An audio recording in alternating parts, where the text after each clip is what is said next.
Jeter à présent un coup d'œil sur la presse belge qui évoque bien sûr aussi cette crise politique en Belgique avec des titres parfois complètement opposés. L'exemple de la dernière heure et du Nieuwsblad est particulièrement représentatif. Alexandre Mittea. Amis wallons, ça suffit, vous êtes malhonnêtes et vous jouez avec l'avenir de la Belgique. Le message est très dur, il s'adresse aux hommes politiques francophones accusés d'être hypocrites. Les Reinders, les Milquet, les Duropo, eux, ce sont des hypocrites. Cela fait peut-être 400 jours qu'ils sont hypocrites, en faisant semblant d'accepter une réforme de l'État, mais à la table des négociations, ils travaillent contre. Au secours, ils pourraient encore revenir. L'ADH est dur, mais avec Yves Le Terme. C'est quelqu'un qui a tout l'État il est en train de les accumuler au fur et à mesure de la gestion de la crise. C'est quelqu'un qui manque d'abord de créativité. Or, c'est toujours avec de la créativité, de l'imagination qu'on est sorti des impasses en Belgique, surtout sur le plan communautaire. C'est quelqu'un qui manque de résistance à la pression. Il en est à sa 3e démission quand même en l'espace de 12 mois. C'est gigantesque. Et puis plus fondamentalement, c'est quelqu'un qui manque cruellement d'autorité sur son propre parti. C'est une erreur de tout cristalliser sur une personne, sur Yves Le Terme. Le Terme a fait des erreurs, Reinders aussi, Duropo aussi, tout le monde a fait des erreurs. Et puis il y a aussi cette phrase, ce n'est pas juste de décrire les Flamands comme des séparatistes égoïstes. On ne décrit pas les Flamands comme des séparatistes égoïstes, on se fait simplement de la comptabilité. On a un quart des électeurs flamands qui ont voté pour un parti fasciste aux dernières élections. On a de plus en plus, en tout cas dans les sondages, des partis populistes comme la liste de Decker ou la NVA qui ont le vent en poupe. On n'est donc pas du tout d'accord, même entre journalistes. D'ailleurs, on peut se demander si une comme celle-là, c'est du journalisme ou c'est du manifeste nationaliste. C'est une forme de journalisme engagé. On ne fait pas tous les jours, mais de temps en temps, on doit pouvoir le faire. On veut juste envoyer un signal aux amis wallons. Ça suffit, il faut que ça bouge.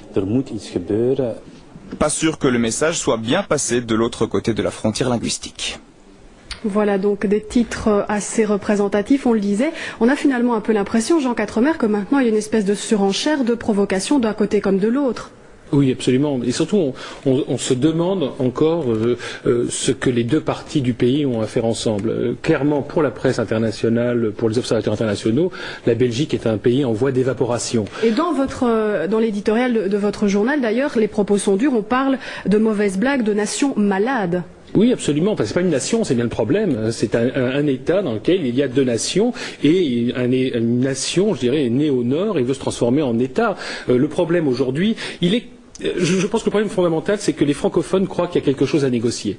Il y a une grande illusion chez les francophones. On va négocier une réforme de l'État. Il n'y a strictement rien à négocier. Les règles sont déjà établies par les Flamands. Les Flamands veulent cette réforme de l'État.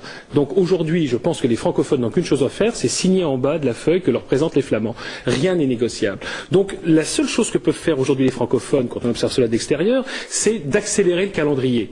Mais pour le reste, vous croyez que la scission de BHV est négociable? Vous croyez que les Flamands vont accepter une extension de Bruxelles? Les francophones, les politiques francophones. Ils rêvent. Et alors quand j'entends les francophones aujourd'hui, les partis politiques, et quand on entend les partis politiques francophones qui continuent à parler d'agenda économique et social, etc., mais ils vivent dans un monde qui n'est pas réel, qui est en tous les cas pas celui des Flamands. Lorsque vous rencontrez des hommes politiques flamands, ils ne vous parlent absolument pas d'économique, de social, ils vous parlent de communautaire. Ils veulent cette réforme de l'État.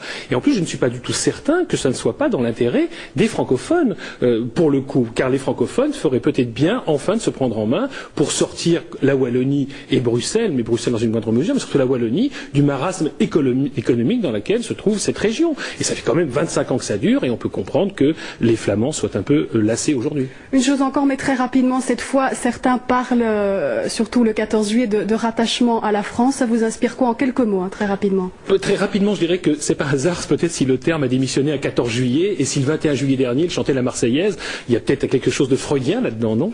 Voilà, à suivre. Merci beaucoup en tout cas Jean Quatremer d'être venu dans ce